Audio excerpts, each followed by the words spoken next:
Congratulations on this EP. Of course, we've been playing Fantasy off the EP now since, I think, for about a month, and we've been getting great feedback for it. So we are so excited about the rest of the EP coming out. So congratulations.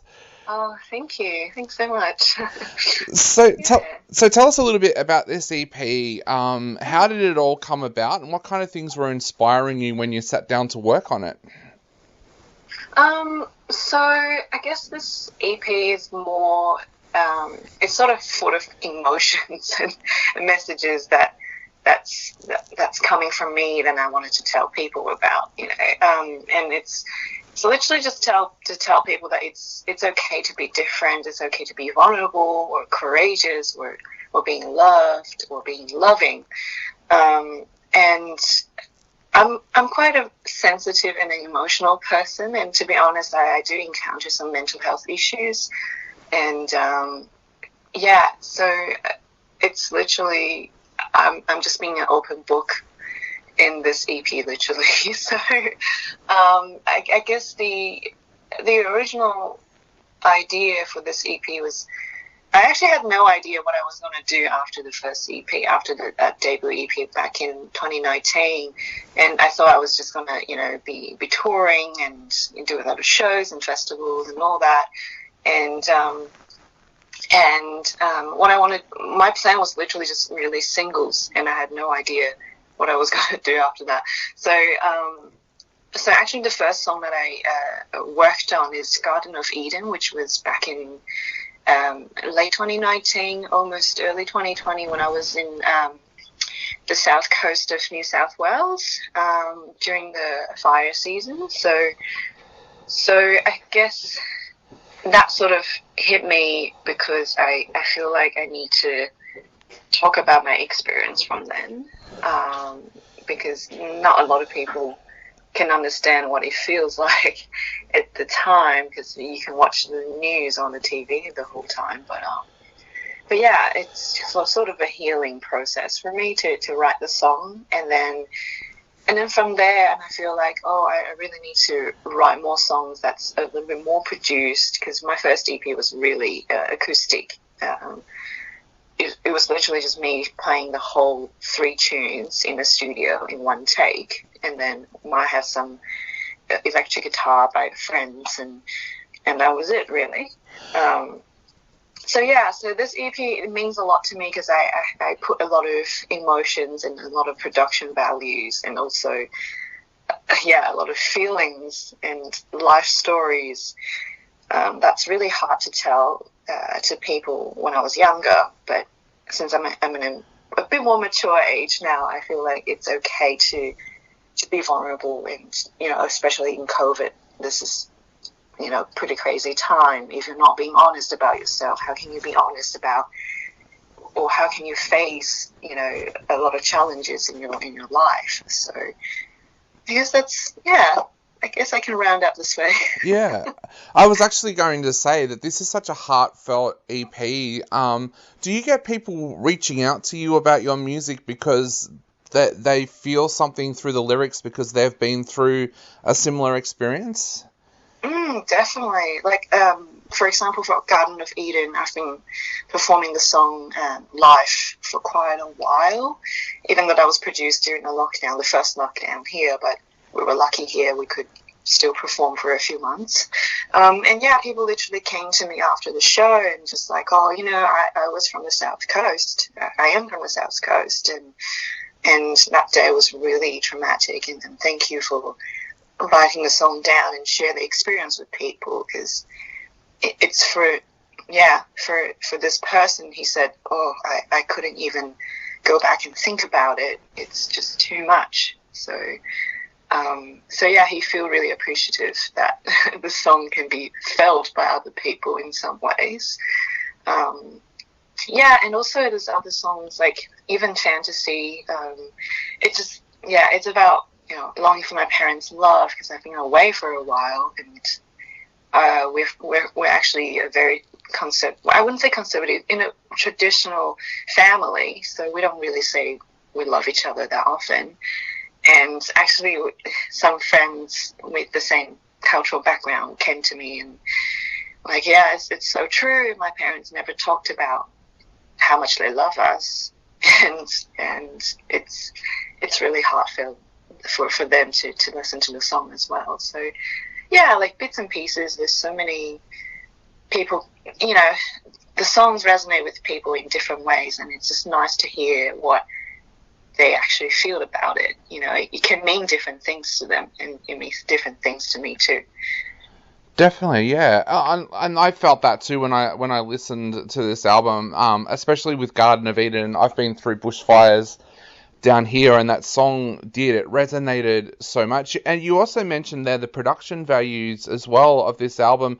How difficult was it to record this EP with all the lockdowns and everything that we've been going through? Yeah, look, I think I was for the first two songs that were recorded as Dominoes and Garden of Eden. I was literally just working with my own producers, and we could still visit people at the time, just very limited time. So yeah, I was lucky enough to be able to record with my producer, work on the song. You know, we were still, you know, send each other demos and ideas and yeah, and my producer, he's a very talented person. He's a kind of a folk festival kind of person himself. And, he got like a music award before Guy Linneman, and yeah, so he's very hands-on, to be honest. So we literally just send each other like ideas, and he would make things up in his studio and send it back to me as well.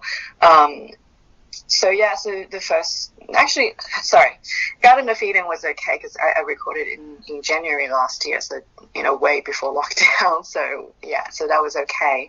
I think the hard thing is to try, I guess this is for any musician, just to trying to get session musicians to come in different times and you know, coordination to make an album or an EP, because everyone has their personal life as well. So I think that's the hardest part, trying to get everyone together. And I've been performing solo for so many years, so it's for me a learning curve to you know, communicate with session musicians, and even I started to have a band now as well. So it's an interesting process to actually tell them what I really want. I'm not really good at any technical language, but I kind of just hum things that I want them to play. Or so just really basic and simple communication that's easy enough to understand, and my producer also helps a lot. I'm still... Yeah, I think that's it. Like, it feels like a long time ago since I recorded this, so I have to think about what happened. Definitely, yeah. And, of course, you've got the EP launch coming up on December 17th, but you're also playing at a folk festival in my original home state of Tassie as well. You must be pretty excited about the fact that you get to go out there and play live after all the disruptions of this year.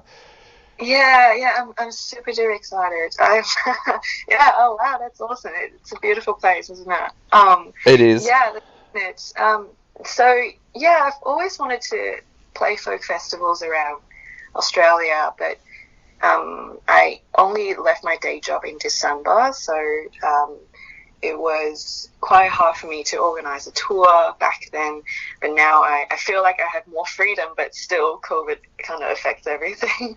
But yeah, it's I just feel really at home with folk festivals. I actually performed at the National Folk Festivals here in Canberra for the last 2 to 3 years, and it just really, just really genuine. Everyone's just so genuine, and I used to be really self-conscious on stage, even though I've been performing for quite a while. But every time I play at folk festivals, it just,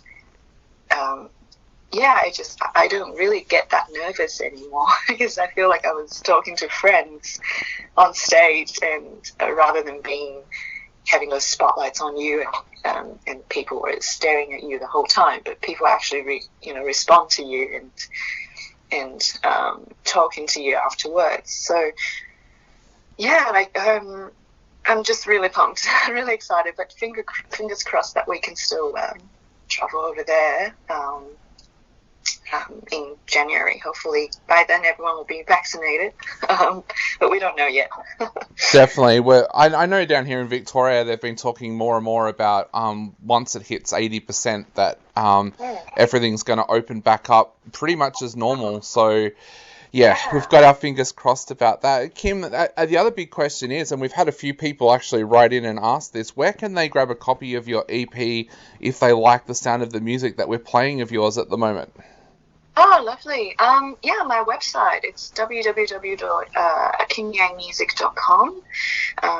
Yeah, so just kingyangmusic.com, literally. And I do have, I'm actually going to have some vinyls available later this year if I can get the shipment in time. Yeah, so I do have CDs available, given that my EP launch was supposed to be this month, and I got everything printed. I got merch and the CDs and all that. So yeah, it is available on my website, or Bandcamp is another way to get it too. And we hope a lot of our listeners will jump on and grab some merchandise as well. We know that merch at the moment is one of the best ways to support musicians around Australia who haven't been able to do live shows. So everybody out there, jump on board and grab some of Kim's merch as well. Kim, right now we are going to play Garden of Eden and Fantasy back to back on our show. So what would you like to say to our listeners out there before they take a listen to these two tracks back to back? I think, life is just too short. So if you have someone you really love, you just got to tell them, right? And it's okay to be vulnerable. You can talk about things and with people that you care about. So, I hope these two songs give you some courage to tell your story a little bit more.